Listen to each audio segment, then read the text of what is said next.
नमस्कार दोस्तों। पहलगाम का बेलरन वैली, जिसे भारत का मिनी स्विट्जरलैंड कहा जाता है, एक टूरिस्ट जगह पर एक ऐसा हमला हुआ जिसके कारण पूरी देश की रूह कांप गई। अभी तक ये आतंक हमले में कम से कम 26 लोग की मौत हुई है और 17 लोग इंजर्ड है। मरने वाले सभी लोग मेल थे। इस हाई खच्चर वाले जगह पर पैदल जा पहुंचा जा सकता है, इसलिए रेस्क्यू टीम ने हेलीकॉप्टर का सहयोग किया है। बाकी हमारे कश्मीर भाई के लोकल लोग ने भी कुछ सहयोग किया है और पहलगाम के ही हॉस्पिटल 12 इंजर्ड कंडीशन में थे, उसे पहलगाम हॉस्पिटल में भर्ती किया गया है। अभी डॉक्टर ने कहा है कि ये सब स्टेबल कंडीशन में है। इस आतंकी हमले में लोगों को रिलीजन के आधार पर टारगेट किया गया, लेकिन दोस्तों एक क्रिश्चियन थे और बाकी 24 लोग हिंदू थे। जैसे जयपुर के 32 साल की नीरज उदयानी, ये यूएई में काम करते थे। ये छुट्टी में घर आए थे अपनी पत्नी के साथ। पहले शिमला में शादी अटेंड की, फिर उसके बाद ये लोग कश्मीर घूमने गए थे। हरियाणा के 26 साल के इंडियन नेवी लेफ्टिनेंट विनय नेरवाल, केवल 6 दिन पहले ही इनकी शादी हुई थी और हनीमून के लिए वे कश्मीर घूमने गए थे। दोस्तों एक ऐसा हनीमून जिसके कारण उसकी पत्नी विधवा होकर लौटी। एक वीडियो में इसे कहते देखा गया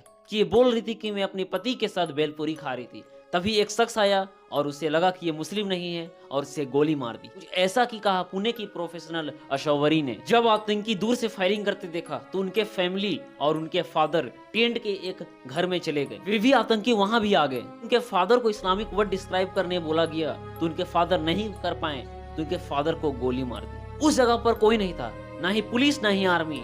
उस जगह पर सिर्फ आतंकी लोग भरे हुए थे। बाद में दोस्तों 20 मिनट बाद इंडियन आर्मी की टीम आई और उन लोगों को रेस्क्यू की। आई विटनेस के अकॉर्डिंग जम्मू एंड कश्मीर के पुलिसों ने आतंकी के स्केचेस भी रिलीज कर दिए हैं। जी कृष्णा रेड्डी ने राज्यसभा में बताया कि कोई इंटेलिजेंस फेलियर नहीं था। बाद में फ्रंट लाइन में भी इन्वेस्टिगेशन में भी रिवील किया गया था कि 2 जनवरी से 13 फरवरी के बीच कुछ होने की संभावना है। दोस्तों पुलवामा हमला के बाद इन्वेस्टिगेशन हुआ तो दोस्तों मुदासिर मोहम्मद खान को पुलवामा हमला का मास्टरमाइंड कहा गया। और एक है दोस्तों पुलवामा हमला के आदिल अहमद दार। 25 जनवरी एक इंटेलिजेंस इनपुट था, उसमें मुदासिर मोहम्मद की लोकेशन की जानकारी थी। दोस्तों बोल्ड लेटर में बताया गया था कि 4 फोर्स मरकरी के साथ मुदासिर खान को सपोर्ट किया गया है। मिधुरा और रामतरा विलेज में इस इनपुट में बताया गया था कि अटैक की प्लानिंग चल रही है। नवातीपोरा और पामपोरा में किया जा सकता है। ये इलाका केवल पुलवामा से 16 या 17 किलोमीटर दूर था। इमेजिन करो दोस्तों, मुदासिर अहमद खान जो कि पहले से पुलवामा हमले से भी पहले यन्नान आतंकवादी था।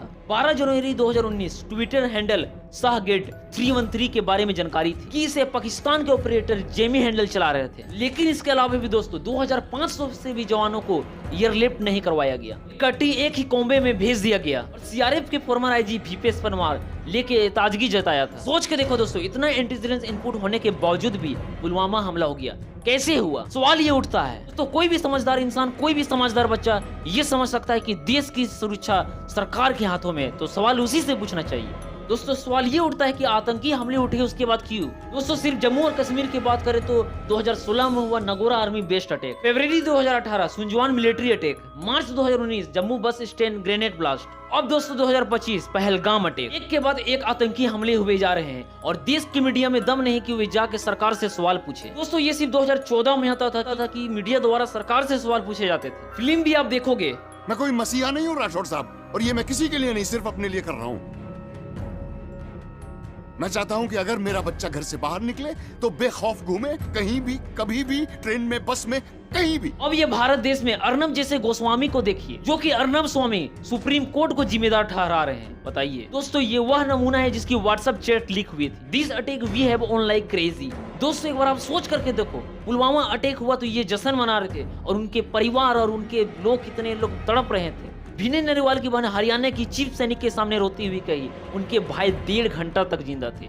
अगर आर्मी होती, अगर पुलिस होती तो वहां उनकी बचाया जा सकता था, पर उस जगह पर कोई नहीं आया उन्हें बचाने के लिए। कोई नहीं आया वहाँ पे 1.5 घंटा, वो जिंदा था तब तक, कोई नहीं आया वहाँ पे।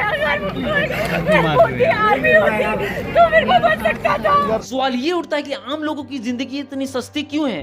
कभी ट्रेन एक्सीडेंट में मारे जाते हैं, कभी होर्डिंग गिरने से, कभी पुल टूट जाने से, कभी किसी के पोर्च से लैम्बोर्गिनी के नीचे आने से, मर जाने से। हम भारत के लोग, हमारी डिमांड ये है कि जितने भी ये क्रिमिनल और टेररिस्ट है सबको जेल में डाल दिया जाए और इन्हें सजा दी जाए, और बाकी लोग हैं जो हमें साथ में रहना है, देश में शांति और तरक्की लेके आनी है। इसलिए दोस्तों जोर से कहिए भारतीय एकता जिंदाबाद। इस आतंकी विचारधारा के खिलाफ, देश को तीरने वालों के खिलाफ भारतीय एकता जिंदाबाद।